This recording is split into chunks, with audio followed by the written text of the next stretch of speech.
Yo, what's up, everybody? Welcome back to DBC this week. Post, where the hell were we? Phoenix, yeah. Morning, Thomas. How are you today? Morning. I'm doing just well. I'm still, by the way, I still spot for Bubba and Dean Thompson. Sorry, I forgot about that. Did he tell you to shut up this week? We did not have a good week, so I don't think Do you guys even have a conversation? Neither one of my cars didn't finish the race this We're week. talking about Dean and yourself. Did you guys have a Oh, conversation? yeah. We're all good. Okay. I told him. He did apologize. He apologized instantly in the moment, but I told him it takes a lot to hurt my feelings. I grew up with Tommy Baldwin. Yeah, so. you got a half a feeling. Guarantee you're not going to get it right. What's up, Thomas? How are you? Still? Were you war rooming yesterday? Yeah, war roomed, and but not a very good weekend for us for sure. Our car was just not good and struggled all day, and that's all I'm going to say about that. Karsyn Elledge, Partnerships and Marketing Manager for the Car Store. It's officially in my email signature now, so...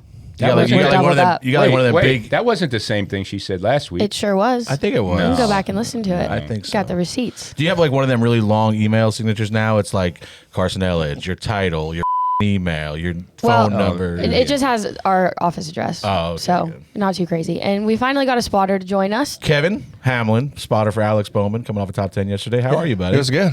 Thanks for having me. Were you on here before with TJ?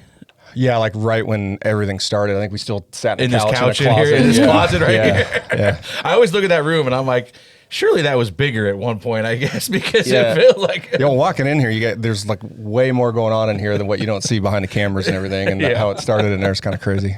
So let's talk about yesterday. How was your day with Alex? I felt like we were going to ride behind you for the whole race at one point. I felt like it was like 100 laps. We were just riding behind the 48 car. Yeah, Couldn't get around. We were racing pretty hard, and I think we slid you one time off of 4 pretty tight, and I'm like, this is going to go great for tomorrow. But no, it was good. I mean, we were really fast in practice, and then had a little moment in qualifying, and started in the back, and it's just hard to pass there, and just chipped away at it, and ended up, we were going to get 5th, I think, until the very last caution, and got probably our worst restart of the day, which at the last one wasn't the best for us, but ended up, I think, 7th, so it was good. Yeah. Talk about your relationship with Alex. Obviously, you've been spotting for him now for quite a few years, but also you help him out on the business side of things too, or at least not so much business, but management side of stuff. Yeah, I guess I'm just kind of a catch-all for him. Like I was telling Karsyn, I business manager stuff with DAP that NASCAR's got going on, but I also fulfill the merch orders at ABR and clean the floors and pick him up when he goes and buys a new car and kind of anything he needs. I was talking to him last night a little bit on the plane and or texting back and forth, and he's actually pretty upset with you because you're here eating up his DAP points that he could be getting. I thought this doesn't count for his DAP points. If he was here, yes, it would absolutely count. But I guess for you, did you tell him I was coming? Oh yeah, I didn't say nothing because he was going to give me a hard time about it. So I didn't tell anybody. I texted him. I said, this is actually a compliment to you, I guess. I said, hey, I need some dirt on Kevin. He's coming on the podcast tomorrow, and he said, what? First, he's mad that we didn't invite him, and then he said something about, he's like, I give him about not getting me enough DAP points.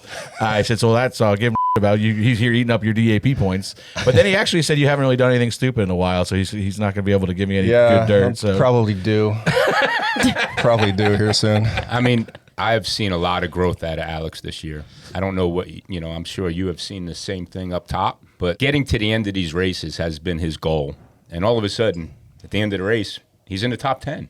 I mean, he's doing a really good job this year. We saw last week. I mean, we were talking about a little bit on here last week. Your day at Coda was like a roller coaster. To come out of there with a top 10 was like hitting a home run. Well, Atlanta was the same way. I mean, it's just he's just doing all the right things this year. We just got to grind through everything. Like people love to pick on him on Twitter. Twitter's fun. I don't know, but he works extremely hard at this, right? He's always in the sim. I think he probably does the sim more than most drivers do. Spends a lot of time with Josh Wise and just, it's an important job you got to work hard at, right? So Blake can get us all fired up too on the box and get everybody like ready to grind these things out. These races are really hard. So I don't care. We can, he can back into every win. A win's a win, right? Like I really don't care. So I don't think he does either, and it's just all about being there at the end, like what you said, and that's the hardest part, right? Is just putting the whole race together and getting out of there with a good finish. Yeah, he's grown up. That's all I'm going to say. I mean, from the beginning of when he started the Cup racing to where he is now, he's a completely different race car driver, completely different person, and again, it takes a lot of this time to do all these things, make the mistakes, and do the things that he's doing, knowing the different situations he's in, having the same people around him, right? The same crew chief's been with him for a couple of years now. You've been around him forever now, and having those voices in his ear, he's done a really good job so far. Yeah, it's been good. Hopefully, as upset as he was last night, hopefully we can drag him in here 1 week. We got some stuff lined up for the next month or so, but hopefully after that we can get him in here and we'll get him talking about Kevin on air. Yeah, we give him those, like 3 DAP points. He'll be here no matter what. Oh yeah, he gets that at least, I'm sure. Do the listeners know what those? I think so. I think we've talked about it a couple times. DAP points is the driver ambassador program. These guys now have it's a pretty substantial point fund. I think it's like, I don't know, 15 million or something. That it breaks down. I don't know how much the most, but they get paid twice a year, I think, right? Like halfway through, they get paid whoever has the most points. So you accrue points by coming on a podcast or doing, appearances that you wouldn't normally do for your own sponsors to try to help promote the sport. So I mean, guys are getting hundreds of points and flying to Mexico to promote that, or going to Austin, Texas before the COTA race. So these guys are, and of course, just like anything else with the race car drivers, it becomes an ultra competition because they can see like the live standings. I think, right? Like you can see, and guys get, the biggest thing I think is guys get multipliers, right? We were talking about this in the suite a couple weeks ago. Like I think Logano's obviously the highest, right? He's like, whatever his points are get multiplied by 6, and then a guy like Alex, what's Alex's multiplier? Do you know, or is it? Yeah, I know. Are you allowed to talk about it? I have no idea. All right, don't talk about it. I think like most of the he's 6. A lot of the guys, I think Noah was talking about last week. Noah was like a 2. So there's guy, Bubba, I would imagine's 4 range, something like that. So these guys, the multiplier obviously helps Logano a lot. I think he was leading, or he was close to the top. So it's just but it's interesting to see that, and you see now drivers getting out and doing more. Tommy, we talked about this in the text last week. About the old school days when guys would go to these match races and stuff.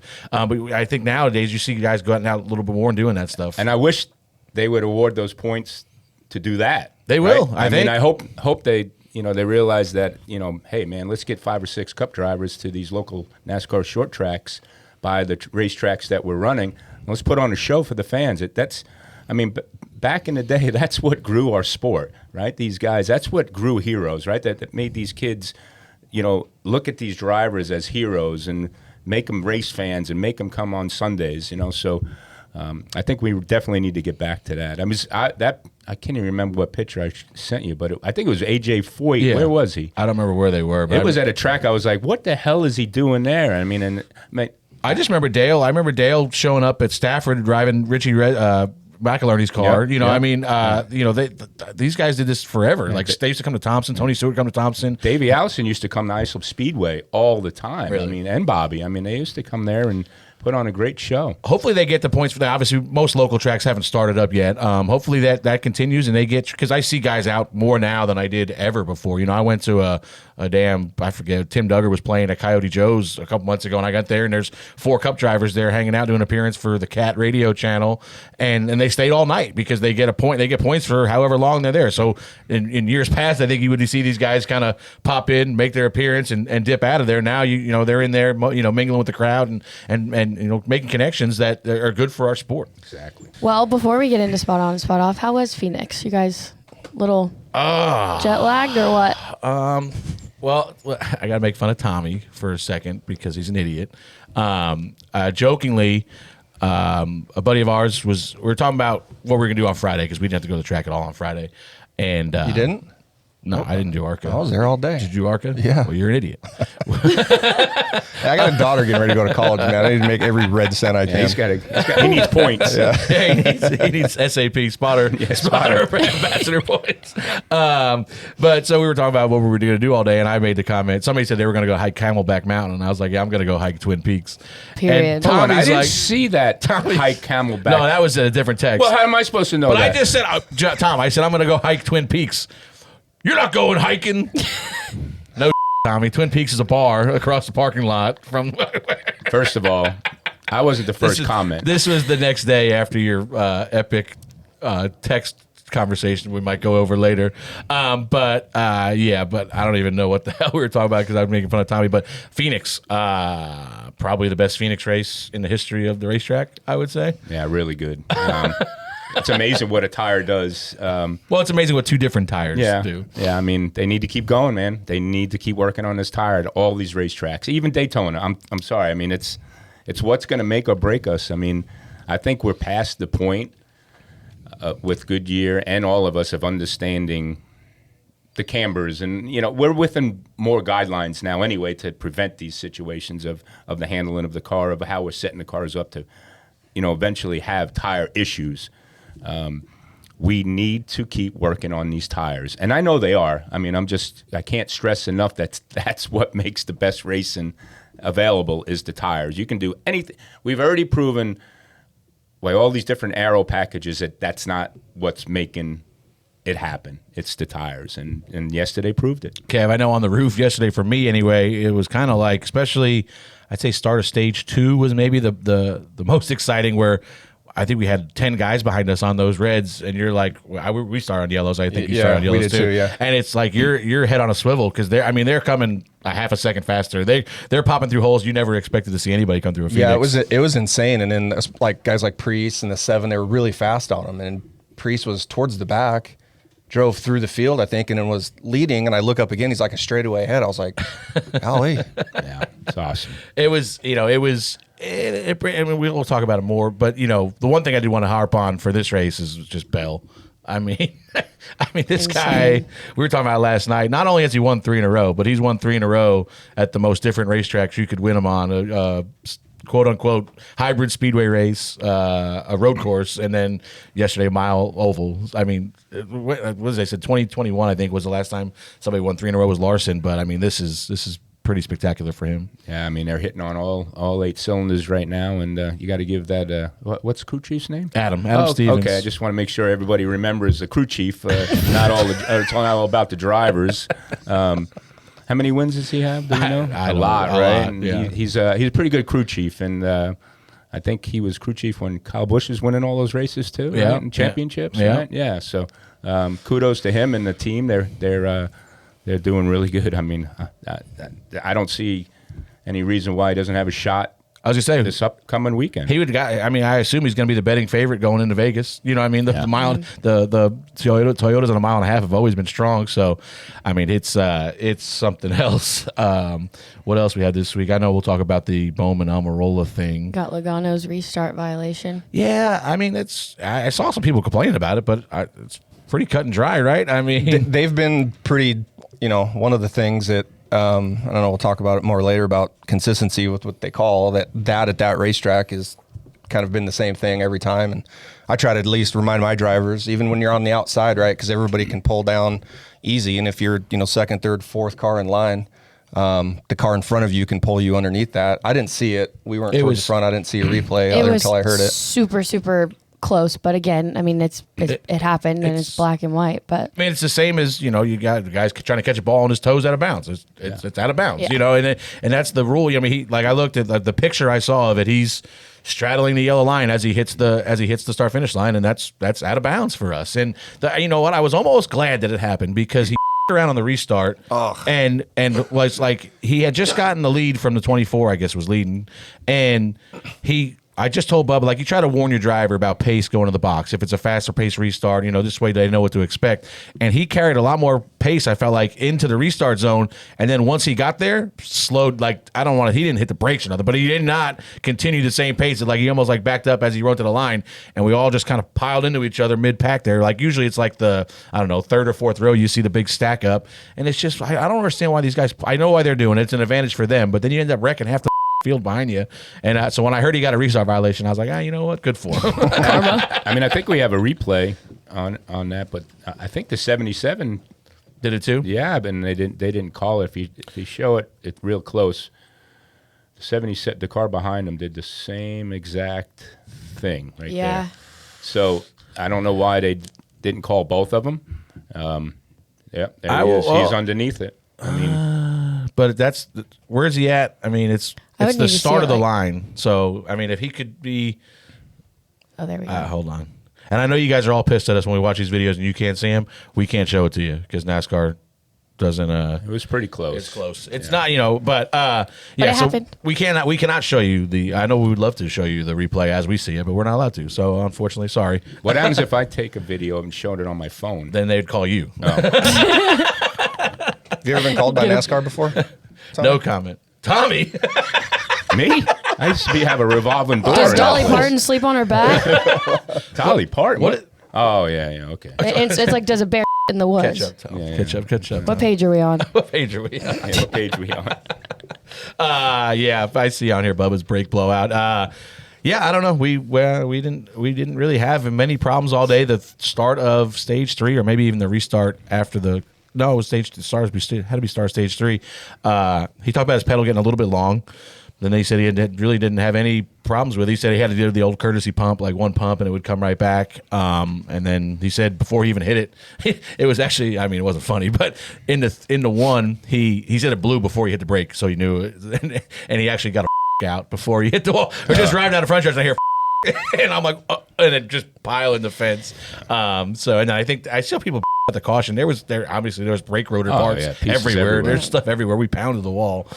So yeah, it was just an unfortunate day because I think this is now 2 weeks in a row where we would have easily had top 10 finishes. Coda with the mistake hitting the box and then spin on the last lap, and then obviously a brake failure this week cost us another top 10. So it's unfortunate, but we're still chugging along. I think we're on the optimistic side. Things are going pretty well. Car was not great yesterday, but we were still going to put together a race and have a solid day.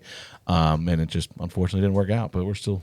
Bubba did a really good job on his post interview. That was probably the best. I mean, that was probably the first time the whole world wasn't coming down on him. He did a good job. Well, I think we see this a lot with kind of everybody. I mean, you guys know more than I do, obviously, but Dad Bubba is a different Bubba. And I think we saw that with Harvick. I think we see this with a lot of guys.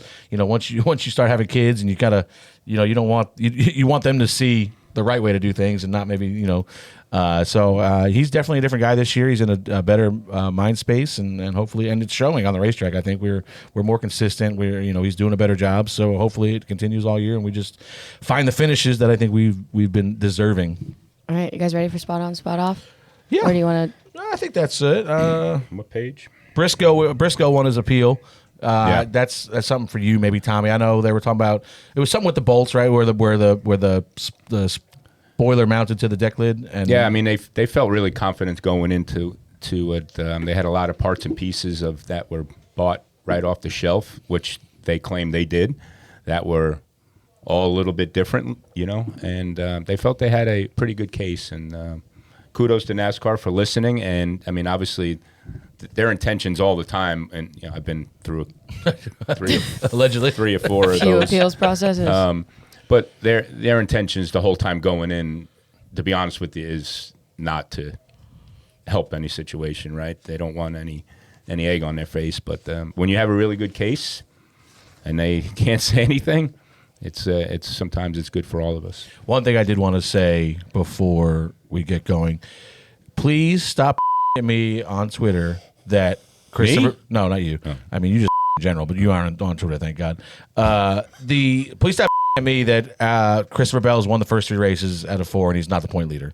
That's the way points work. I don't know if you guys pay attention. I forget where he wrecked. He finished 34th or 31st. Well, he only wrecked in one other place. He won 3 out of 4, yeah, Freddie. Whatever. Daytona, I guess it was. Good boy. Good boy.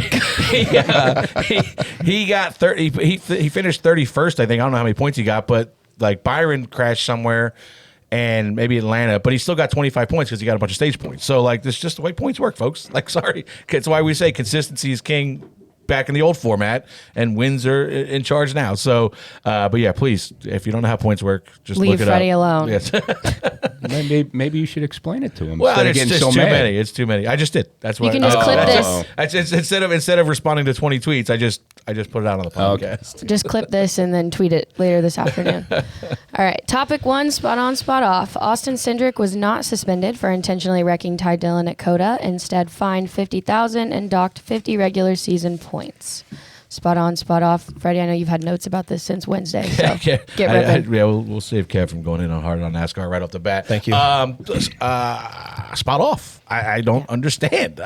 You could say whatever you want, and about road courses and slow speeds. I mean, they're going over 100 miles an hour. That's still a pretty fast speed. And to me, it's not. Listen, drivers, fans, podcast hosts, everybody in the world wants one thing from NASCAR: consistency. And you can't. These guys don't know what's coming. Now, we knew. The problem is, I think we always think we get to a point where we know what's coming, and then they go and do the exact opposite. Like when Bubba was, I think, the first person to get suspended for intentionally right hooking somebody under green flag. I remember because I had tweeted like unprecedented back when we got suspended for it. The next time it happened, I think, was Chase with Denny at Charlotte. Suspended. Okay, now this is a new precedent. This is what we're going to do moving forward. The Dillon thing last year, I thought was suspension worthy. Didn't get suspended, but did get disqualified, or so maybe you're looking at it like that. But it still probably should have been a suspension, in my opinion. And then we get here, and it's the same intent. The guy, Larson runs Bubba in the wall. Bubba turns down and right hooks him. Denny and Chase get together. Chase turns down and right hooks Denny.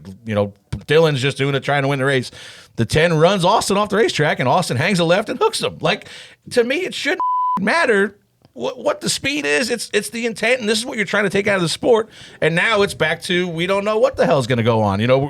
Can we right hook somebody at Martinsville if it doesn't draw a caution because we're not going so fast?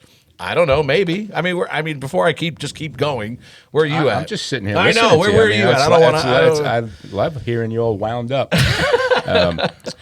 I mean, I'm agreeing with you 100%. Something changed from about 9 o'clock on Wednesday. I can guarantee you something changed from 9 o'clock on Wednesday to whenever we heard what was definitely happening, because I think it was a different situation at 9 a.m. I don't know who made a call. I don't know who made a final decision, but something changed. That's all I'm going to say. Yeah, I mean, listen, I get it. Like, do I think what Bubba and Chase did was maybe worse than what Austin did? Yes, absolutely. We're going much faster. But a right hook's a right hook, no matter what. If you're going to say it's that. The end result, and then they talk about, it didn't do enough damage. Well, Chris Rice disagreed. Chris Rice said there was over $100,000 worth of damage to their race car. So, I mean, how much where's the line? Why can you factor that in? Yeah, why does that matter? That's the biggest problem with me. And Kev, I don't know how much you want to get on this one, but it's where's the line? Where now? Okay, so if Bubba and Chase are suspension worthy and this one's not, where's the window that we have to get into? What's the range, the mile per hour range where we can hook somebody and get away with it now? Yeah, I mean, with all the data that we have now, if the steering wheel's going left on a left front fender gets into a right recorder panel, it's pretty black and white. Just you would think that would make life a little bit easier for everybody across the board. If that's just the case, that's the case. Yeah, I mean, you want to just talk about you suspended the Larson guys, right? Because their wheel fell off. Well, why? It was not unsafe. It just rolled off into a gravel pit. It's not the same as an oval where it's bouncing around and it's going to bring out a yellow. It didn't bring out so it's a different situation there. It didn't do any damage. I mean, no, you're suspending these guys. You're suspending the crew chiefs or the tire changing and stuff because of the potential of a problem. The wheel falls off. It's potentially going to get launched into the grandstands or whatever. That's the problem. Now, this is the same thing. If you right hook somebody in front of the whole field, you're potentially causing a big problem for that guy or multiple people. It's just, I don't know. And obviously, like I said last week, I'm biased about this because my guy got suspended for it. But it just seems like, to me, it should be black and white. And I think a lot of the drivers agreed this weekend. It's just, you don't know now where's the line. And hopefully moving forward, we just get back to, because it's the worst thing you can do in the sport. Right hooking somebody, I don't give a what track it is. And even the only thing I'll say about a road course, because people are like, oh, it's a road course, and now what do you do because there's walls on both sides? Well, if you intentionally wreck somebody anywhere, it should be a suspension. I don't care if it's a right hook, a left hook, an intentional. Like, if you wreck a guy on purpose, suspend him. I don't care. Like, it doesn't matter to me which side of the racetrack you're on. It just should be black and white for me, and that's just something I'm always going to agree with. Take a sip, man. Oh, thirsty. I'm a little fired up this morning. All right. Are we ready to move on? Any closing thoughts on that one? Anybody? No. I agree. That's it. He closed it. Yeah. He hit it. All right. Eric Almirola runs Alex Bowman into the wall, coming to the checkered flag to win the Xfinity race. Spot on or spot off on the move. Tommy.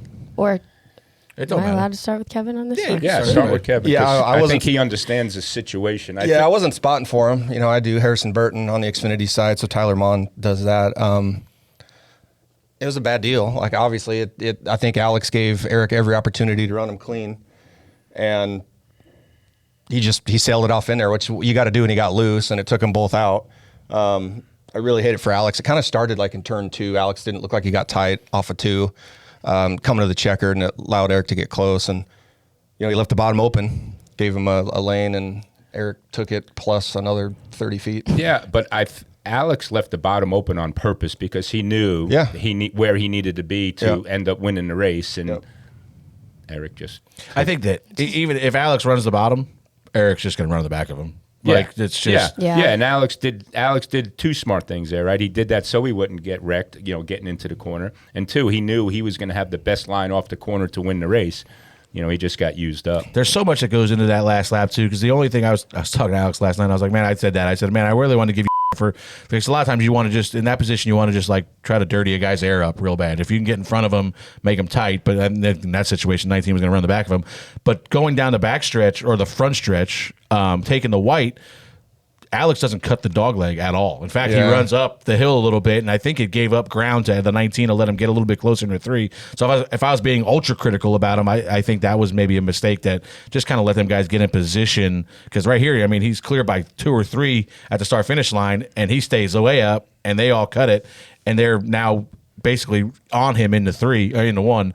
So that's what got him loose. See, he started getting clipped loose. The apron. Yeah. And that might have been a product of how his car was driving in 1 and 2 at the time too, right? When you cut that dog leg like that, you can't really set your entry into 1 like you had. So me not working with him that race, I don't really know what was going on. I was standing next to... If you were doing it, you would have won, I would think. No, he was probably 3rd. It's like the 19 Tyler's the champ, right? He wins all these races with Kyle, but I was giving him a hard time because I spotted for Kyle a couple years ago, and we won a race thing at Watkins Glen. And I said, hey, I've won with your guy. You haven't won with my guy yet. Still. Yeah. So you were cheering for Eric in this situation? No, absolutely not. Listen, for me, and I don't know that he absolutely said this because I didn't go back and watch all the interviews, but I would imagine it came up somewhere, and it drives me crazy because you hear it all the time in these situations. And I gotta, like I just did a minute ago, I kind of got on my soapbox last year about driver quotes sometimes, and like the one that drove me crazy last year was, I hate that happened. It was like, I think Austin Hill like ran somebody in the fence at Atlanta maybe or something and won the race, and he's like, I hate that happened to that guy. I'm like, no, you don't. No, you don't. You don't hate it. You won the race. And the one that drives me crazy now is I did what I had to do. Like, I just did what I had to do. No, you did what you wanted to do. I get it. You maybe had to do that. You feel like you had to do that to win the race, but you didn't have to do that. Like, so you get to these points where these guys are, making these moves, and I think, it just drives me crazy because we talked about it with, I know your son was involved in an incident this week where somebody, intentionally wrecked him, and it's just, you're selling out for your chance to win the race. That was Eric's chance to win the race, is go into 3, sell out, run him in the fence. That's fine. If that's how you want to win it. We saw last week the way you should win races. The end of that race last week where these guys ran each other clean. Even Sunday was, I know Christopher ran Denny up a little bit more in the center, but didn't run him in the fence. Denny still had kind of an opportunity to race to the line at least. But you're just selling out to win the race, and if that's right, we're never going to be critical of doing what it takes to win the race. But don't get out of the car for me and say I did what I had to do. No, nobody made you do that. You did it because you wanted to. At the end of the day, he stepped on the gas. He was completely sideways, and he just, the only other thing he was going to be able to do is let off the gas. Well, what happens when you let off the gas when you got wheeling? It's going to, he had to finish what he started, unfortunately, but I don't know. Didn't have to start it. You know me with this type of stuff. It drives me crazy. Listen, it's just the Allgaier there. I didn't know Allgaier. I put in my notes, because I was standing there. We had fallen out pretty early in the race, so I was standing there watching on the roof for a while.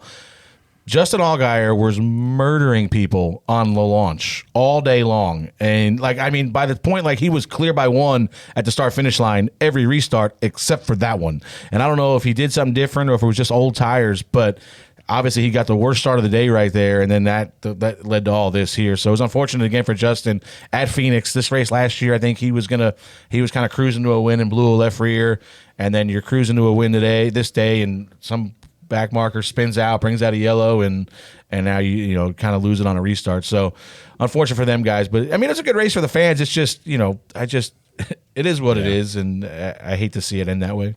Damn, Brandon Jones almost snuck by with that one. I know Larson could have done the same thing yesterday, but he chose not to. He could have piled it in there and probably wrecked both of them guys if he really wanted to, but he did not. All right, NASCAR should bring the option tires to the championship race at Phoenix. Spot on, spot off, Tommy. I should bring them next week, and the week after, and the week after that, pretty much. Give them a third set. Give them another option, and I think it takes 3 to really make it interesting. It would be probably even a little bit better. Spot on. So listen, it was by far, Kev, the best race. We agree at Phoenix. Yeah, I thought it was awesome having 2 different options like that. I would disagree with you a little bit on that. I thought 2 tires for the length of that race, or 2 sets of those, is probably the way to go. Because it was interesting seeing Joey, and I figured with the luck that the 22 has, right? So he was out of options. He's out front on the yellows. Like the rest of this race is going to go 90 laps green, and Joey's going to win the damn thing. Right? Yeah.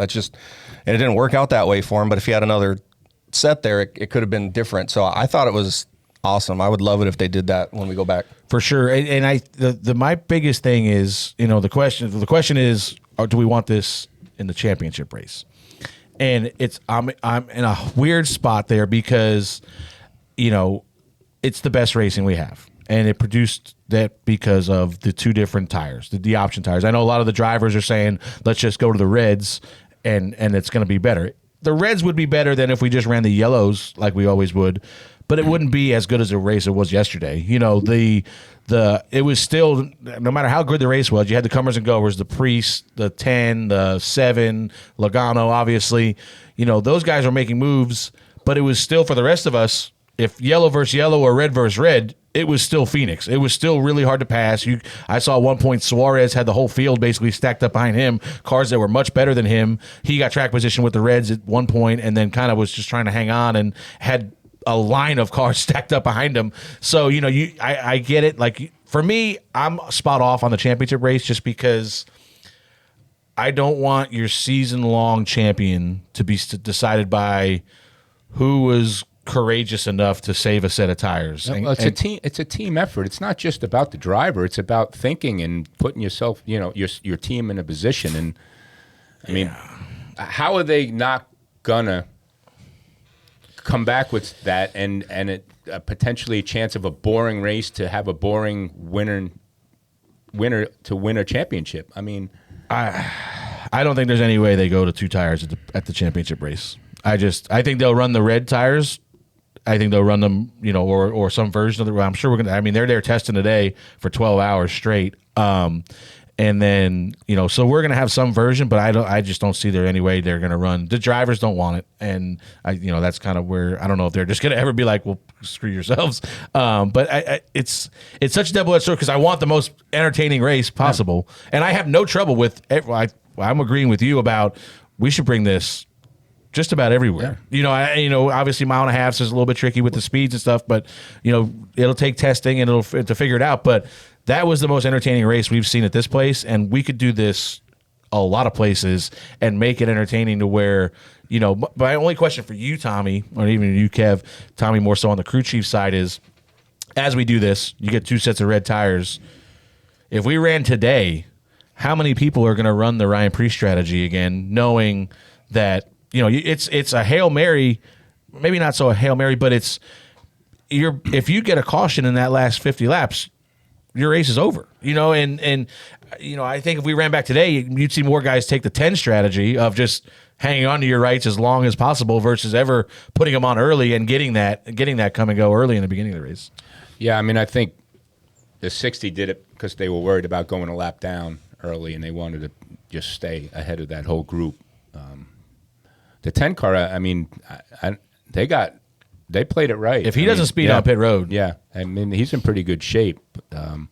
But what I'm trying to get to is we need to keep bringing these softer tires to the track. But once we get to a point where they're soft enough and they're falling off and the show is going to be created by the soft enough tires of the comers and goers and know how to do it right, then we don't need the gimmick anymore, right? We finally have a tire that's soft enough. But I think it's the safest way right now to try it during the race. I mean, it's given us all the opportunity, right, to be able to talk about it, right, to be able to work on it, and to be able to try different strategies with it. So at the end of the day, we're actually hopefully testing for better racing, because we can do all the testing we want. It's not real racing. It's not everything.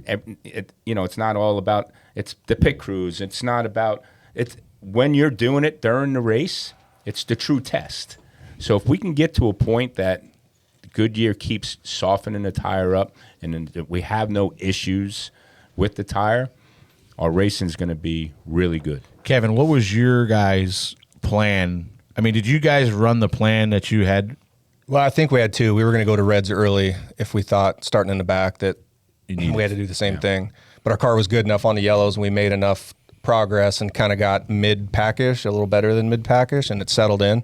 But Blake definitely and the guys definitely had two different ways that it was going to go, right? So, I mean, I don't know. I think I get both ways with a championship race. I think it would be insane if there was two sets of tires, but at the same time, if I'm running for a championship and it doesn't work out and it's like a gimmick win or whatever, I'm probably fairly pissed off, right? Yeah. So I mean, if we just said tomorrow, we started tomorrow and said, you know what, we're going to run every race this year where you get an allotment of tires and you get two sets of option tires. Maybe I can understand that being in a championship race now, but like I hate the idea. Obviously I've already harped on here for 6 years that I hate the single race championship to begin with. So now I just don't want luck to determine your season champion. You know what I mean? I'm fine with it. I thought that race was the best race we've had there. You know, I think any race, Martinsville when we did it with the, Richmond when we had the option tires, to see guys be willing to risk it. But I just think that eventually we all adapt. You know, when we sat down in the trailer before the race started yesterday, they were like, the winning strategy is going to be run yellows all day, start stage 3 on reds, green flag stop, put yellows on, and hope for a caution in the last 50 laps, put reds on. That's the strategy that dominated the race. You know, you saw guys get up there and we lead, but I think that, I saw people complaining like that, our caution cost Priest the race. I think Bell would have eventually run Priest down in a 90-lap run because he ran Logano down in 75 laps, I think it was, whatever that run ended up being with all the cautions. So I don't think Ryan would have got a much better finish than he got, obviously, but he wasn't going to win the race, I don't think, just because I think Bell was so strong. He would have caught him by the end of that run because nobody had run anywhere near that long on tires. That would have been, I think, 15 laps more than anybody had went on the reds. So, it's just, for me, I just don't want, I don't know. But at the end of the day, when you look at it, did it really make a difference of the finish? No, I don't think so. I think the same guy won that would have won. Right. Who did it hurt the most? The 22 maybe? Maybe. And right? I think he only did that because of his penalty. Right. You know what I mean? It helped maybe the 43 and the 42 and the 10 a little bit, but you know what? It created storylines. It created things to talk about during the race, right? Absolutely. Now, the 20 definitely would have won the race no matter what, right? Yeah, yellows, I think so. Reds, yellows, greens, it don't matter. I just don't. Let's keep working on the tire, man. I'm telling you. Honestly, I think SVG said this. We can go softer. Yeah, you know what I mean. That's just what I'm saying. Yeah, the thing is, the softer you go, now you can get back to that. Like you said, one tire. You don't have to have the option tire because now you're having to get in a position where you're having to take care of the tire. Because right now we still don't take care of the tire. And I mean, very rare. I mean, maybe Darlington. There's Miami. There's a couple places, but like back in the day, you had to take care of it everywhere. Yeah. And it's just, I don't know. It's just, I just can't do so. Yes or no championship race? What would you say? You talked me into like maybe a no. Like I was a yes. Like from the fan standpoint, like I'm on the fence, but I think, I don't know. Ish. Yeah, TJ's back. The best championship, the best championship finish ever was with who? Back in the day. Like Alan Kwiatkowski, Bill Elliott. Oh yeah. And Davey. Was I born? No. And what was it based on? Was it based on pure speed, or was it based on outthinking everybody on points? Oh, I'm not saying I don't want. It's not so much for me. It's I don't know. It's not. It's the thing of like I don't know. Like the problem is you're going to have a guy, you get to the championship race every year, and there's always 2 or 3 guys that are the clear. They got the best car. There's 4 guys. There's 4 guys in it, but I'm just saying there's 2 or 3 guys that are always like last year it was the 22 was the best, and the 45 was kind of hanging on or whatever. And so now if you're the 45, it's not even a strategy play. It's just I can't beat these guys heads up, so I'm just going to sit here and leave these reds in my box for as long as I possibly can, and then pray to God I catch a yellow, and then if I catch a yellow with 10 to go, I'm the champion now. Like maybe. No, maybe. You're going to blow by everybody. Well, it depends on where he's running at the time. If he's 18th with 4 to go, he's not. Wasn't everybody pissed off when Joey won a championship being like the 15th place car last year? Yes. Like, so it's just, but he got there. I mean, I'm fine with it. If you get there and you win the race, he's the best guy. I'm fine with that. But like, it's just, I don't know. It's not. To me, it's not such a strategy play when you like if you're the guy that doesn't have the speed to beat these guys. All right, well, I only have an option. My only option to beat them is to pray. And now we're gonna crown a champion on. Just, okay, please, dear God, let a caution fall right for me one time so I can win a championship. What is the difference of somebody staying out and getting clean air on old tires, hard tires, and winning? What's the difference? It's not going to happen at Phoenix. I mean, it's not. How do you know? Because who's going to stay out? Who do you know? Maybe 7 cars stay out. I mean, it's all strategy, right? It's always... Something always is going to happen that there's going to be a change. Yeah. I don't know. I don't know. I've always hated this damn single race, and this is just another factor of it, I think. No, I think your anger is the single race. I don't think your it's that, but it's definitely. You're very angry today. Well, this is you. You fired me up. You pissed me off on Friday, and now it's just carrying over. You're just mad because you couldn't hike. Yeah. Yeah, he didn't do much hiking because I ran into him. I ran into him. He did was this. You saw me at the summit. It took me 9 hours to get to the top of that summit. I'll tell you. we were at the track all day. Me and a couple other guys go to eat. It's late. It's the only thing open. He's sitting at the bar. I sit in next to him. It wasn't like you could tell you'd been there for a little bit. I was pretty good. You're like, dude, I've seen a shift change here.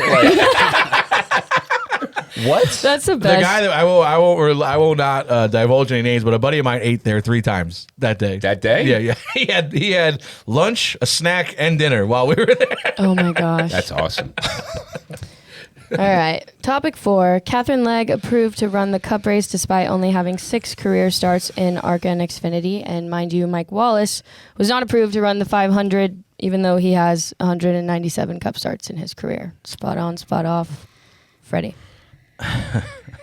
For me, the Mike Wallace thing is irrelevant because it was whatever. I don't care about that. It's not just completely irrelevant. I mean, it's relevant the fact that they didn't approve him, but they didn't approve him because he hasn't raced in 100 years. Yeah.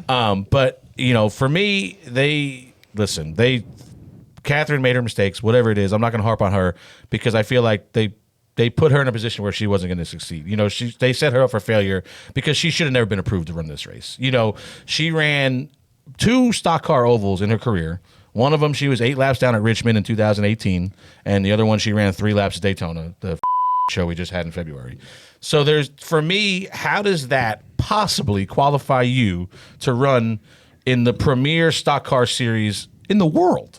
Yeah. And Karsyn didn't. I mean, obviously she made a big mistake right here, and for me, Kevin, I know the biggest thing we talk about, especially with lap cars, is. If there's guys we know, BJ's one of them, and BJ does probably the best job of anybody on the racetrack of just the biggest thing for us as spotters is make it so we know where you're going to be. If you're going to run the top all day, run the top all day. If you're going to run the bottom all day, run the bottom. This way, we know when we're coming up on you, we can tell our driver, all right, 78's half a straightaway out front, he's been top all day or she's been top all day. And I thought the first time we lapped her, that she was top. She was fine, out of the way. She was kind of backing her entry up a little bit too much, so guys were kind of getting on top of her a little bit on entry, but that was fine. And then I felt like as the day went on, I don't know if she felt a little more racy. Yeah. She would, the first guy would go by her and she would start to close the hole a little bit and we would be filling the hole behind her, or she would give a little bit less room. I saw her in the middle of a crowd at one point where they were splitting her on both sides.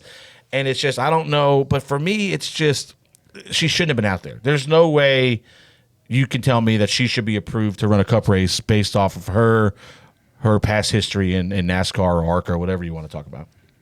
Yeah. Spot I thought you wanted to argue this week. I will say, but you're arguing. You're just doing so well arguing by yourself. I mean, I have nothing to say. You're having your own fight today. I will say, like, the Cup Series is obviously the hardest, right? Back when I was still trying to drive at the tail end of my career, I was spotting for front row, and Bob Jenkins let me run a Cup car at Kansas. And it was the hardest I've ever driven a race car in my entire life qualifying. I get out, and I'm like, look at this, I'm dead last. Dead last. And I'm like, how is that even possible? So for practice, right, it's not a split practice where it's half the field, it's all of us.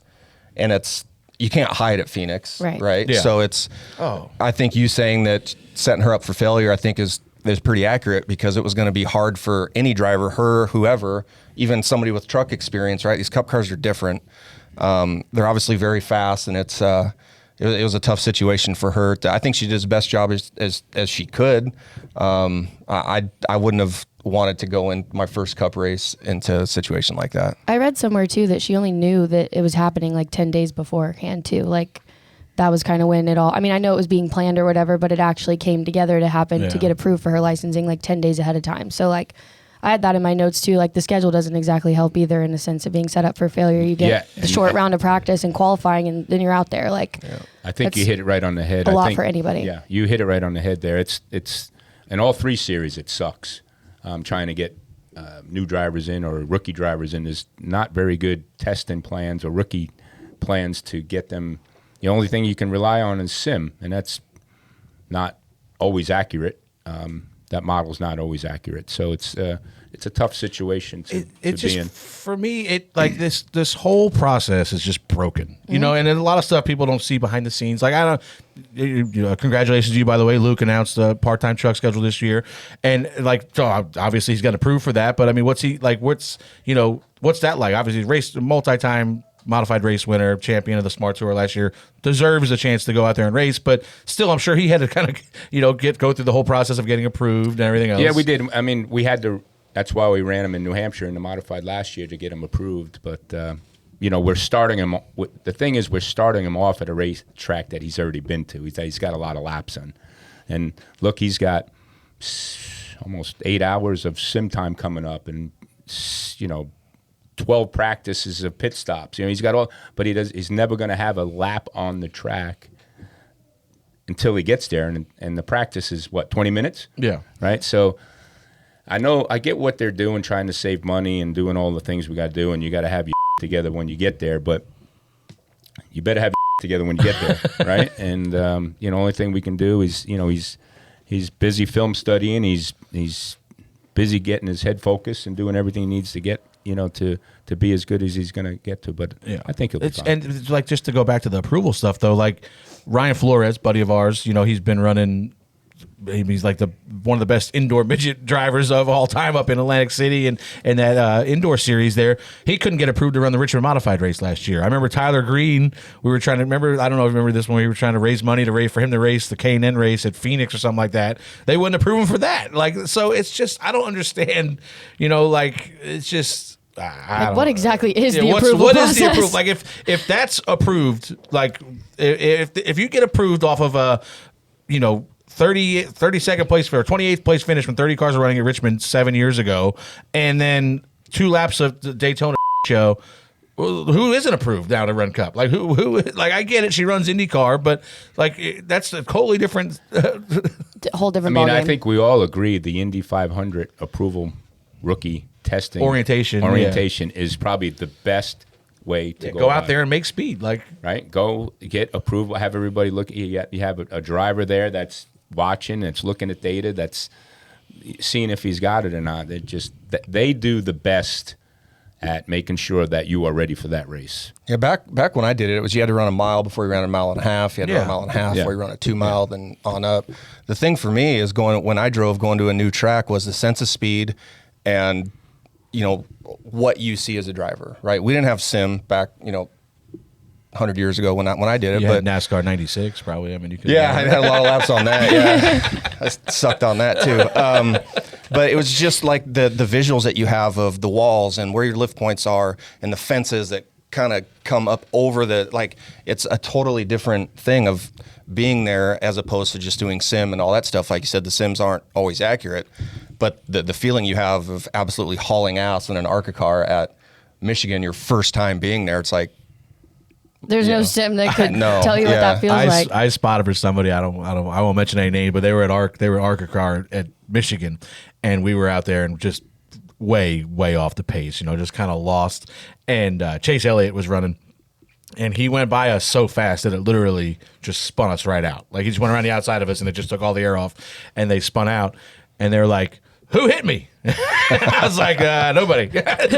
I said, "Welcome to 2 Mile Speedway Racing." The first time I did that, Brennan Gaughan, one of my favorite people in the world, got me hooked up with Kenny Schrader. I did a couple ARCA races. We were getting ready to go to Michigan, and we were on the chassis dyno, and you got the RPM limiters and all that. And the crew chief with the car on the dyno said, "Hey, do you want to know how fast you're going when you get on the chip at Michigan?" I'm like, "No, I don't want to know." All right, fine. So we get there, we go practicing. You're just past start finish line. You're on the chip real hard, and I'm like, "Hey, Donnie, how fast am I going when I hit the chip?" He goes, 208. I shouldn't have asked. Yeah. Yeah, some things are better left unsaid. Yeah, for sure. Well, do you guys think it's time for anyone to start panicking after these first 4 races? Chase Briscoe, Suarez, Ty Gibbs, Brad Keselowski. The guys at the bottom of this, the two that I would say have the most concern. One, I'm not so much. One guy I'm full blown panic mode is Ty Gibbs, and it's not really any of his doing this year. I feel like he's been caught up in a lot of. But for Ty Gibbs and Brad Keselowski to be behind Austin Cindric in points still after Austin just got hit with a 50-point penalty is I mean they are off to starts that Ty Gibbs, I looked up last night, or somebody sent me a picture of a graphic they showed on TV. He's finished inside the top 30 only once in the last 8 races or something like that, and that's not even counting he didn't qualify at the Clash. It's just been a miserable end of the year, and I thought the way last year started for him, I thought that it was going to be like a breakout year. Yeah. I thought he had a lot of speed at the beginning of the year, and it just seemed like that tailed off for me at the end of the year, and now it's kind of carrying over like a little hangover for them this year. And it's not really – he run in the back of somebody in a chain reaction deal. Daytona got damaged. Atlanta, I think Suarez kind of squeezed him 3 wide, and they wrecked.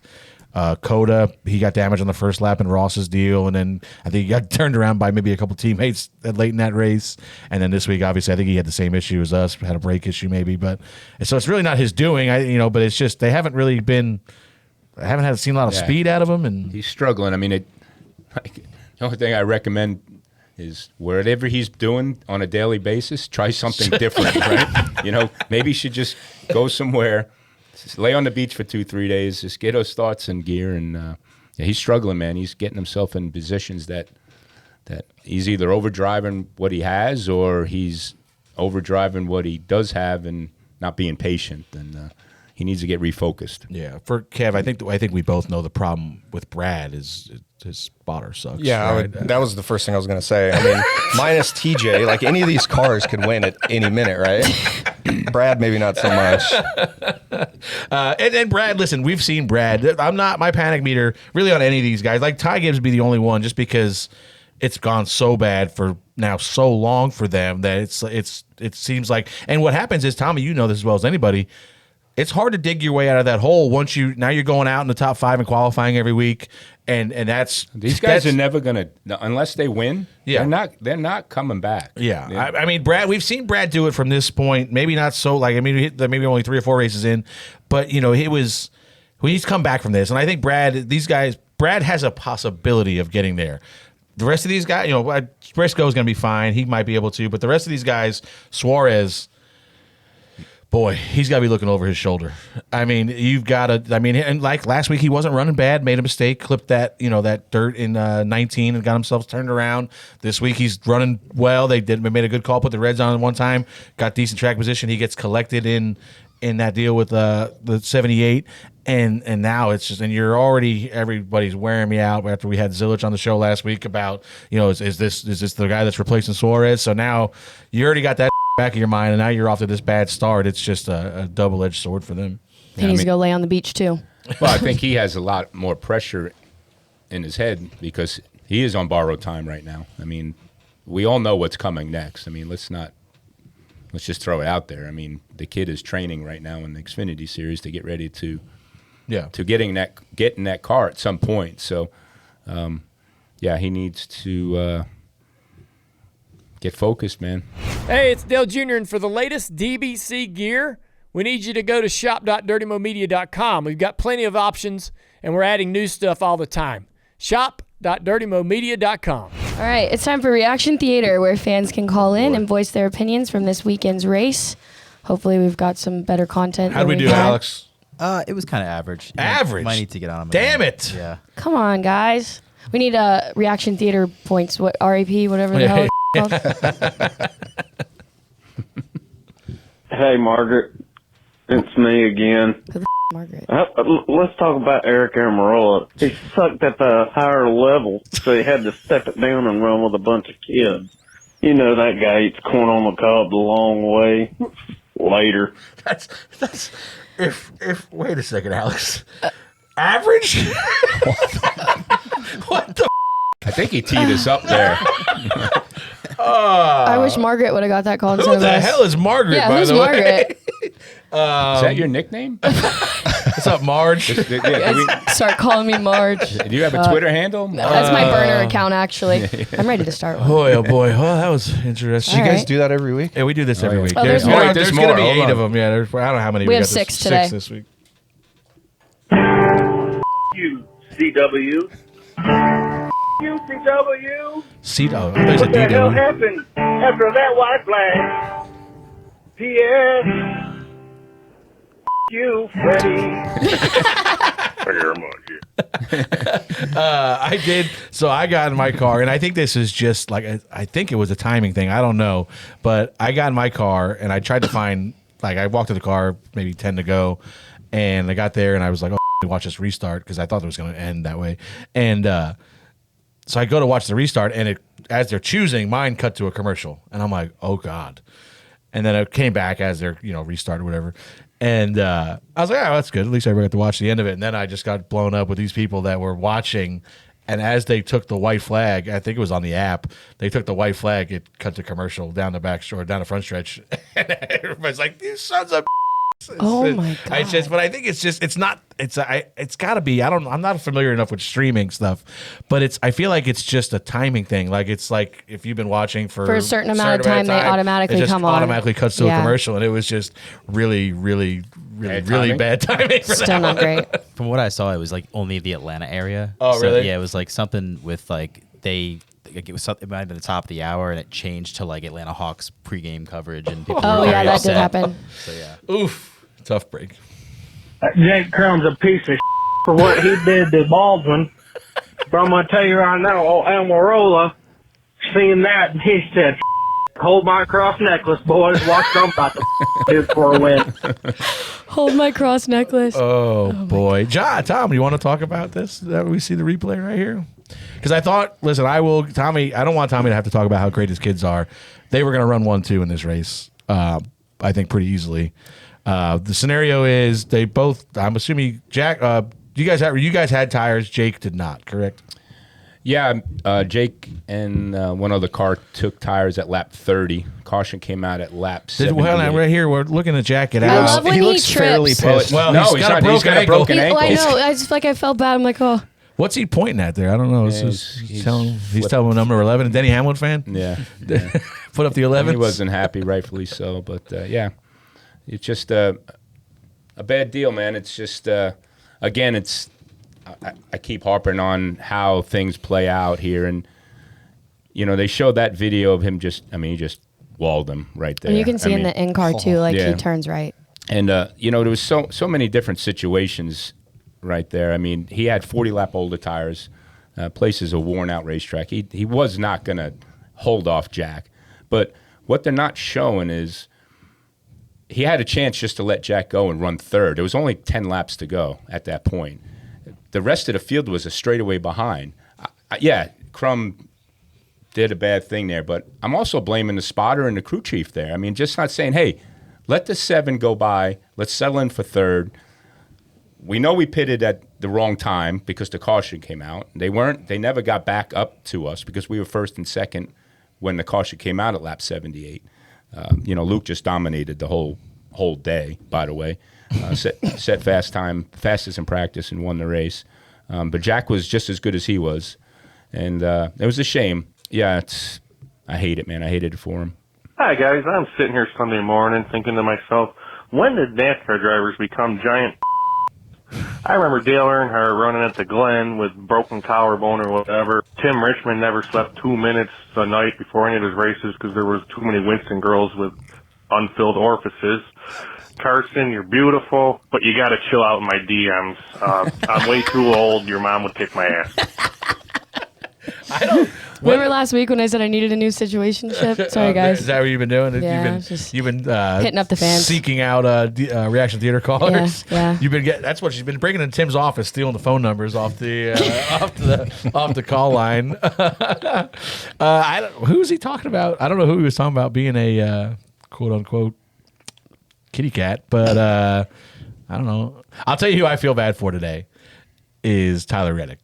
Because Reddick had to manhandle that thing to get it to the end last night with no power steering. It was kind of in and out all day, I think he said, or early in the race. It was kind of in and out. Then it went out completely, and he's trying to, he said that Nick Payne was in the car with his telling like they were going to take care of his hands because he had like a bunch of blisters on his hands.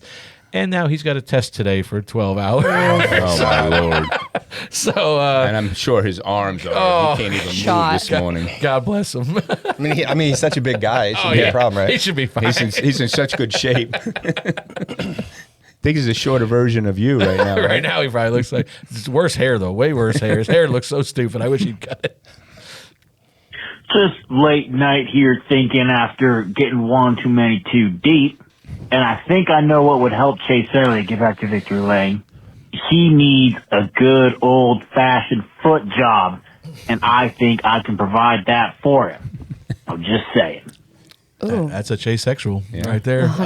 Definition. Hey, good. Hey, I'll see. Yeah, he was kind of like not talked about much. Yeah, he didn't. He was. Yeah, he was not even really. I was expecting all the Hendrick cars really weren't. I mean, I know Kyle finished third, but we had passed him for 11th or 12th right before our brakes issue came up. So you guys were not. 24 is probably the best. I looked up one point yesterday. We were running 15th, and I'm like, man, we're not having a good day. And then I looked in front of us, and it was the 48, the 9. Like it was just like every playoff car. I was like, all right, maybe we're not having that bad of a day. There wasn't a daggone race. That missed a great opportunity to sponsor this. Okay, I can see it now. Got the hard tire sponsored by Stens, and soft tire sponsored by Jack Daniels. Yeah. That's what you sounded like when I rolled up next to you at Twin Peaks. You sounded just like that. Shut up. I swear I got to the point where I just couldn't drink any more beer. Like I was just you were full. I was full. I was like, I looked at 12 loaves of bread. Where'd you go to? I went home. Oh, yeah. He just left. Liquor? I left. It was like 10 o'clock, I think. Yeah. I was like, I had half a beer in front of me. I was with Drew Herring. I saw many shift changes. We saw the workers shift change, my friends shift change. I had a couple that were there. They left. A couple more showed up. And I just looked at Drew at one point. I was like, I'm done. I've drank myself back to sober, and I'm full. And like this, I'm gonna go back to the room now. Bless. To leave an audio message 24/7, you can call our number at 704-802-9572, and we'll play the best ones each week on the show. I think those were a little better than last week. That was better. We're trending in the right direction. direction. We still need more unhingedness. Yeah. We got foot jobs back. Make Alex's job easy. He's got to listen to a bunch of calls. All right, it's time for Ask DBC, and you can send in your questions on X each week using the hashtag AskDBC. Johnny Rockets 45 would like to know, if you could travel to any decade of NASCAR racing, which era would you like to go? Well, Tommy, you've seen them all since the 40s. Which one would you take? You took the words right out of my mouth. I was going to start with Tommy for that reason. What haven't you seen? Yeah. The 80s were really badass. Yeah, I bet. Yeah, I think that's when you and my dad were friendly. Yeah, but the 80s. I mean, let's face it. That's where it was getting the momentum going. Just it was cool back then, man. I would pick the 80s just because I love those cars. Like the 87 Monte Carlo was probably my favorite Cup car ever. So that would probably be the era that I would go back to as well. Yeah, that's back when race cars were cool for sure. Yeah.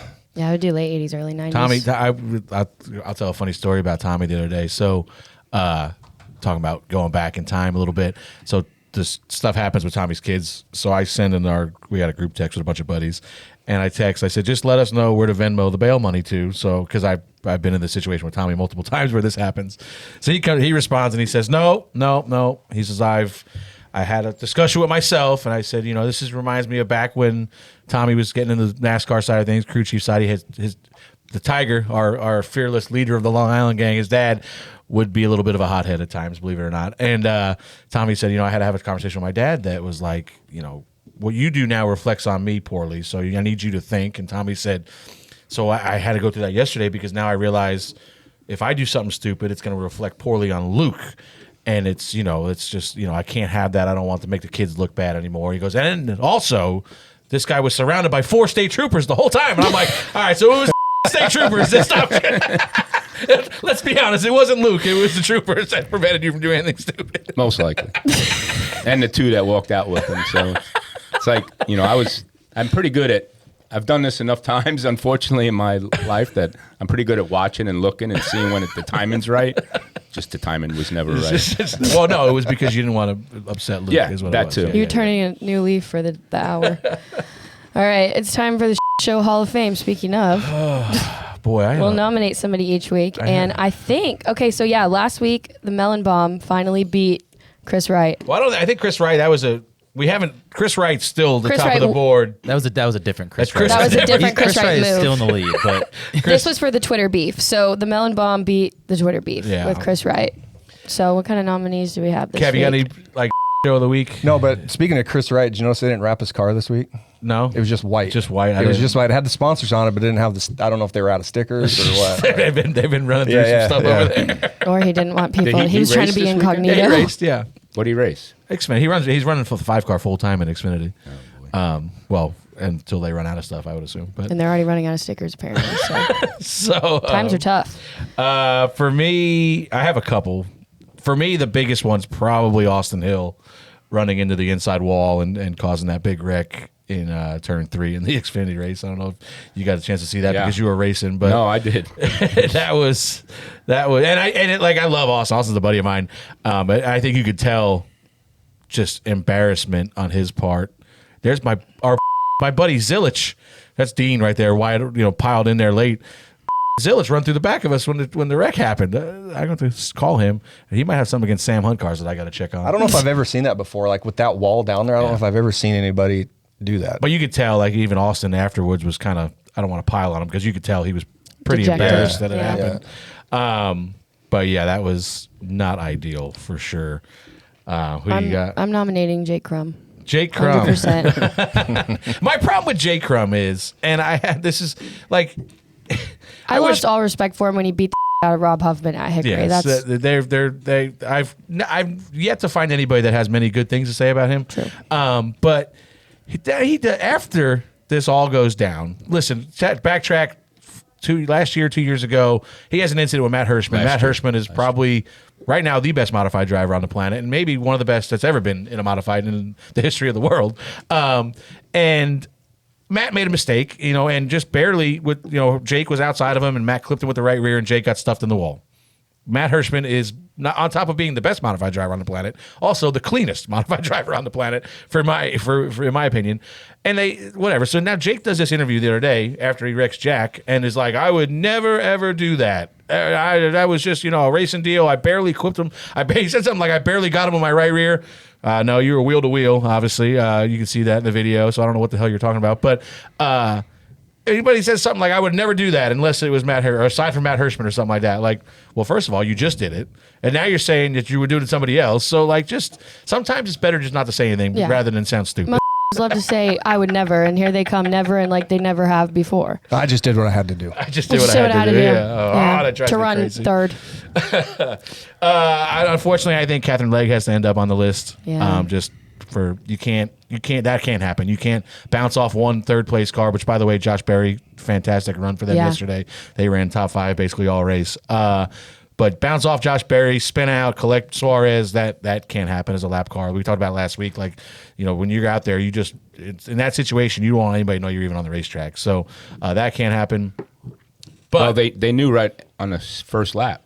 second lap, right? Yeah. They knew right away. I said to myself, I said, "Oh man, this is going to be a long race for her if this happens, and it's not going to look good." But and I don't know, we don't need to put this on the list, but the going into the Shitshow Hall of Fame by far is Justin Bonsignore this week. Did you see this story? Yeah, I mean, I wanted to bring it up last week, and he hadn't announced it yet. I think he asked everybody to keep quiet about it, but obviously. Did you see this? Wait, what's the cheese? Bonsignore delivered his own kid in McDonald's parking lot. I did see some. Yeah, I actually. I told him, I said, you better name Mickey D. I said Ronald. I said I wanted Ronald to be Ronald. Yeah. Oh my God! Yeah, they didn't quite make it to the hospital. Yeah. So now he wants to be called Dr. Bonsignore. That's what he said. I want to be called Dr. Bonsignore now. That is a cool story, though. Oh my God! I texted him. So he had texted somebody else, a buddy of ours or something, that had happened, and I was like, so I said, "Hey, slow day today, bud." He's like, "Dude," he's like, "You won't believe it." I don't know exactly what happened. The only details I got at him is he needs a new truck. Is basically the details. Why does he have to? He should get free McDonald's for life. I'm just saying. Hey, I don't even know. I haven't paid attention. And shame on me. Is it a boy or a girl? It's a boy. Okay. Grayson, I think his name was. I think you're right. Hey, shout out to him for being able to do pull that and through keep with it. that. Yeah. Because with my kids, I was holding the leg, bawling. They're like, "Dude, you got to get out." My dad Did you passed faint? out. I never fainted, but my wife was embarrassed to be married to me at that point, I'm pretty sure. Yeah, my dad passed out for me and my sister, so good on him for surviving that. Oh, wow. yeah. He should get free McDonald's for life also, by the way. His son Evan is, I don't know how old, Evan's probably just over a year now maybe. They call him Big E, so he said, now I got Big E and Big Mac. Yeah. That's awesome. All right, so we're nominating Jake Crum, Catherine, and what else did we say? Austin. And you can put Bonsignore on there, but can you, by looking at that with Jake Crum, can not understand why the Smart Tour officials did not put him to the back? No, I don't. Yeah, is that a show? That's a bit of a show. Who is? By the way, if anybody go on Flow Racing and you can see the replays of the race with the Smart Tour at Anderson, you can see exactly what we're talking about. Yeah, that was pretty cut and dry. I don't know how that didn't get called. A little black flag. Car Store knows one Car or Store two would've things done about it. that. If TJ were Well, here, I mean, he'd the be week yelling at me. before, Luke, rightfully so, got put to the back for taking out the leader, right? Tapping him in the back of the bumper and spinning him out. More than a tap, I think. Well, kind of was because you had worn out tires at the time. But so Luke kind of asked the question, what does it take to get put in the back? Well, only if you hit him. They said only if you hit him in the back, from the back. If you're racing side by side and something happens, no. Oh, that's okay. Yeah. Well, that's good to know. Hey, it's good to know. Yeah, at least they can be consistent with that. So let's just start cleaning people out. So we go from just door them instead of 25 cars a packing. year, a race last year, to now 17, 16, and everybody getting mad because they're, number one, the drivers are causing it, and number two, the officials are making stupid show calls. calls. All right, well, remember to go vote on our Shitshow Hall of Fame Twitter poll of who you want to see inducted this week. Now we get into DBC picks. New twist. Kevin, you get to pick with us. Freddie, you won. Duh. We all doubted you. I picked Christopher Bell. I mean, we I'd all pick him doubted again if I could. But I didn't get any. now we're tied for the lead, me and you. Tommy, big goose egg, and the guest still sitting on a goose egg. I am sucking. You are sucking. Am I first? Yep. You are first. You suck. You just good. You suck. Cut that. Oh, jeez. Cut. What's that? Oh, hang on a second. What's that Instagram account that cuts stuff from all that? You're going to end up on I'm that. gonna get there. By the way, hang on a second. Before we go to DBC picks, what? We left out a show nominee. Oh, you. Tommy Baldwin. Tommy on the wine. Tommy on the wine. Wine Tommy. I'm gonna need to call Beth and be like, when she left. She went to the other room. Next thing I know, I was sitting in the kitchen listening to music, singing. I was all by myself. She finally, she left. She had enough. I literally texted Luke and I was like, go take your dad's phone right now. Right now. It was entertaining to say the least. And the funny thing was, when Tommy started getting on a roll, then I also had 5 other texts from everybody else that was in the group. Is he okay? I'm like, oh yeah, he's fine. This happens a lot. It's just a Thursday night. It's Thirsty Thursday. God, that was funny. Oh my God. Hey, it was wardrobe decisions being made. It was something. Yeah, Send me the label on that wine though. Like I said, I want whatever that was. It was fun wine. I call that fun wine. Yeah, I bet. All right, you get to pick. Get into it. Tommy, Vegas. Vegas. Pick somebody that might win. I don't Jesus. know who the Try fuck- something new for a change. I'm going to go with Kurt Busch. Kurt. I mean, Kyle Busch. Kurt is not going to win. Kurt Is it Thirsty Kyle Monday? Yeah. I haven't even started yet. Kyle Busch. Kyle Busch. Good. Let's start over. Yo, he said Kurt, and like you were like Kurt, and he was like, yeah. Ask me again. I said Kurt, what I said. Hey, shout out to Kurt. He ran the what is that called? Like the Nations Cup or something now, and did a really good job. You know, it was his first time back in a race car since. Where'd he end up? Well, I don't. It's like a team event, so I don't know exactly how it worked. Like I saw him and Pastrana were out there, but Pastrana, I had seen a bunch of posts from Pastrana about how Kurt was on fire winning his matchups, and then they. So I don't know exactly where it ended up, but it was just they said, but it was just good to see Kurt back in a race car, competitive and feeling better, feeling good enough to do that. So shout out to him. He's still still hanging. We still see him around 2311 a bit, and he's still he named himself the captain of the fun department one year, and that's been his title at 2311 since he's retired. Love that. All right, Kevin. So you're up. hold on, I'm going with Kyle. You're going with Busch. Kyle Busch. Yeah, Kurt's not going to make it this week. I'm going with us. Oh, Bowman. How can I not? You We've got to won pick there. yourself. I like it. Isn't that fast insider there. trading? That's Yeah, I'm sticking to it. Stick it to that's a good pick though. I like that pick. I'm gonna go with Denny Hamlin. I don't know if that's smart or not. Dennis but Hamlin. We're gonna go with it. I am going to go with a guy that has not finished in the top 30 this year, Ty Gibbs. Really? Yeah. Bold Good, strategy, good time Cotton. to turn it around. All right. Or finish last. Or finish last, and I get to pick first the following week. Is that what you set yourself up for? Like the Mets? Like the Mets. I'm Yeah. tanking. I'm Yeah, tanking yeah, for the following week. Yeah, what are you, Mets Islanders? No, you're Mets. Yeah. Mets, Rangers, Yeah, Giants. you're not even. That's not how it goes. Yes, it is. No, it's not. It is in my world. No, it's Yankees, Rangers, The Yankees. Giants, Mets, Yeah, Islanders. my hockey team is just backwards. But I No. can't- yeah, No. it's It's Mets, Jets. It's not Mets, Giants. Oh, I'm sorry. So the Yeah, football team. You're all Mets. Yeah, no, whatever. you're messed Maybe up. the baseball team is the Yeah, ones. mess- yeah. I'm in the middle of Northern Whatever. World War III right now. Shut up. Nobody asked you. Typically not. Shout out JGR swept the weekend, right? Yeah. They won all three races. Brent Cruz and Old Butterbean had a good battle there at the end. I'm in a bar, can't hear the TV. Wait, what? Forgot that the ARCA You has were that- hiking. I was hiking. Yeah, I'm sorry. I just got to the top. And we're watching the race, and I forgot ARCA has the green checker rule. You know, if the white, which is stupid, but whatever. And we're watching, and they're coming to the white. In my mind, they went green, they race around, they're coming to the white, and I'm like, God, these guys are killing each other, coming to the white. And they cross the line, and I'm like, and everybody just stopped. I was like, what? What's going on? And then, oh, the race is over. Never mind. But shout out Cruz won. The kid's a good kid. He's fast. He's going to be somebody to watch in that ARCA car this year for sure, and in the future he's coming that Toyota pipeline. It was cool too because the ARCO race was number 18, and then the Xfinity winner was 19, and then the Cup winner was 20. Yeah, Went in numerical for order. sure. I was It like was two cars tore. yeah. Cars tour night, basically. Yeah, the ARCA race, and we had Eric on the call too. So it was like the end of that. I was like watching one of our races. It felt like Eric. Listen, He's we're not going to get to keep him for long, man. He's so talented. I've known Eric for a long time because he was the announcer at Wall Stadium, and we've been going to Turkey Derby for 1,000 years. But I've known Eric a long time, good buddy of mine, and. Listen, I try not to hype him up too much because I like it's like you're trying to promote your buddy, but he's just proving me right and proving everybody else right that supported him and just does a fantastic job. And hopefully he gets at least the ARCA deal. I don't think Jamie's gonna be in the booth anymore for ARCA races, so hopefully Eric gets as many of those as he can and continues to progress up the ladder because he deserves it and he's phenomenal at his job. Very educated. Yeah, and I've got not only just.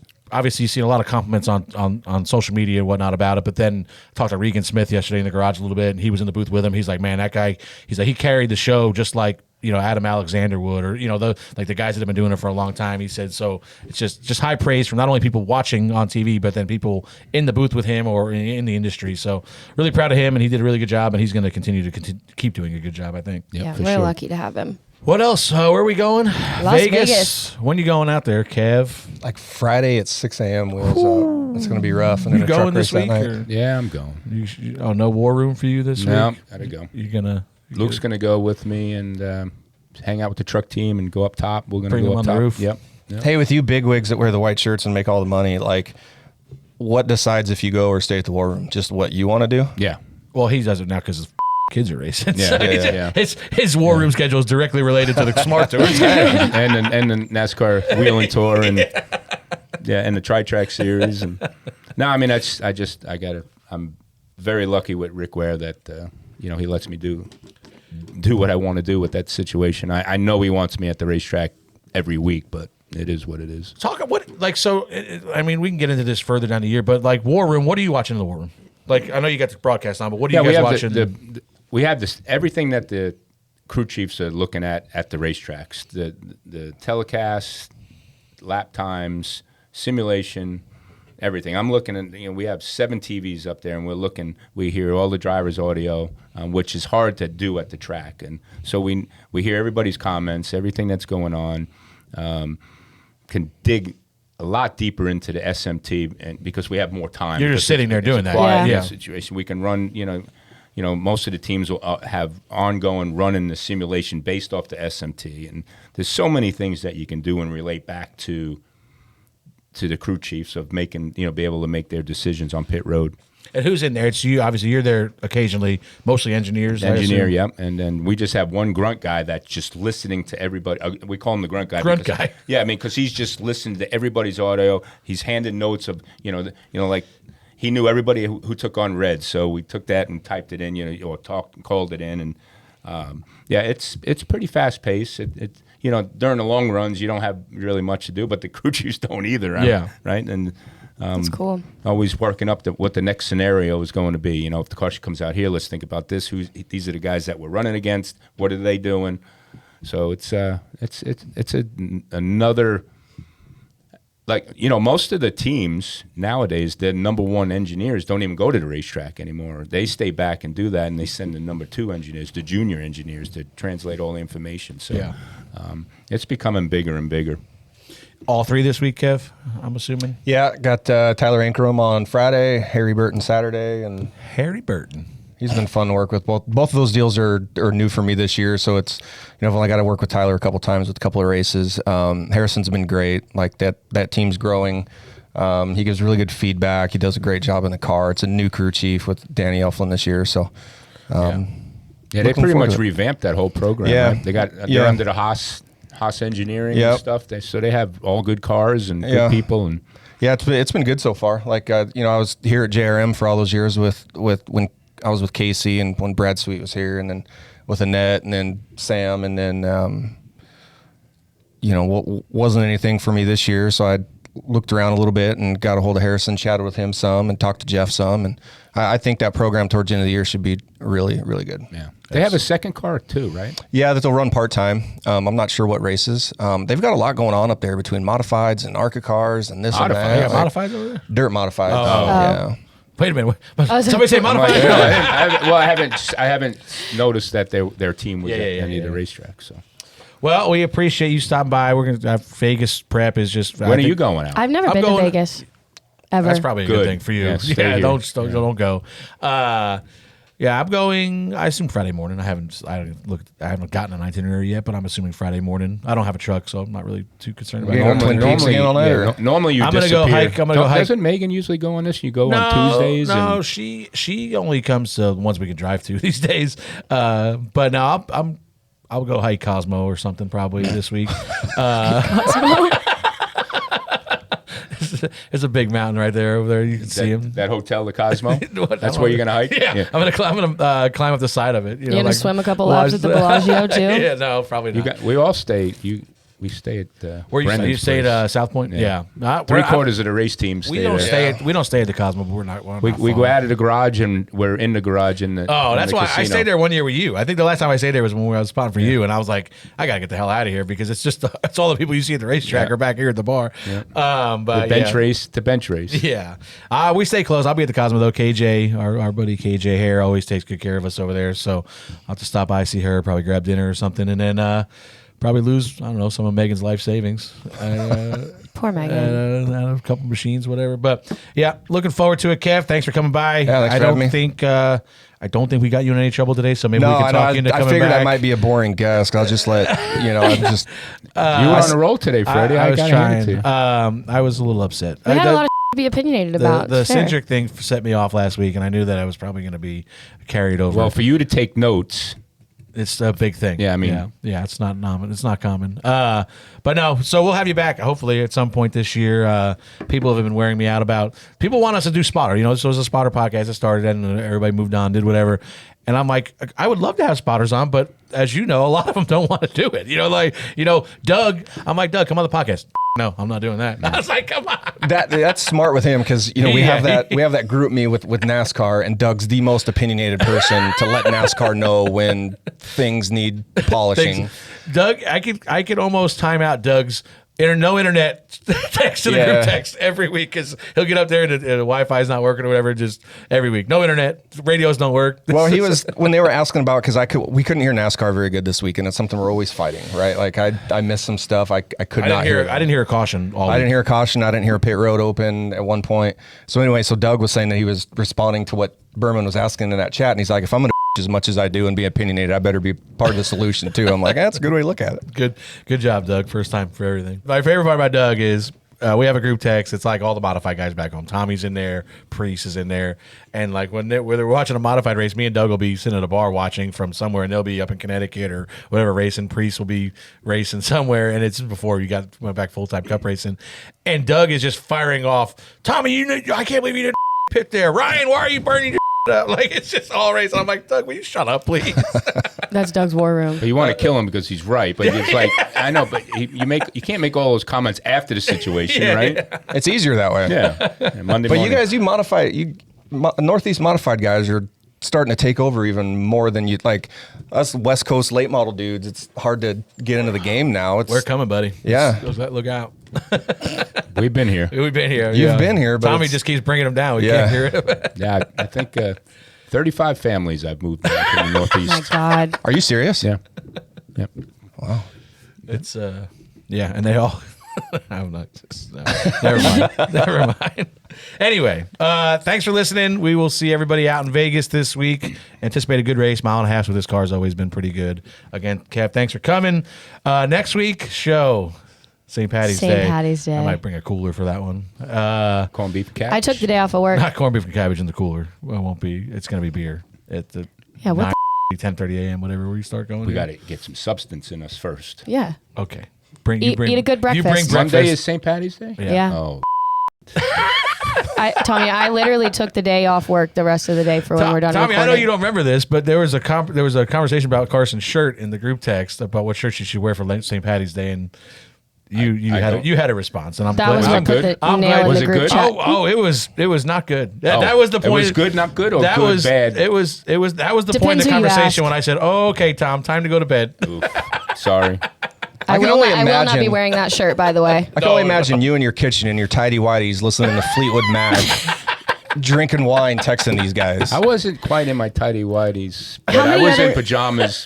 Were we the only group chat that got lucky enough to experience that? Yes, because I'm in a couple other ones with him, and he wasn't in any of those. No, you guys were the only ones. We were just lucky. He was thinking about us. Tommy wanted to take over the world. It was fun, Tommy. Fun Tommy. All right, we'll see you guys next week. Thanks for listening. We're out. See ya. Later.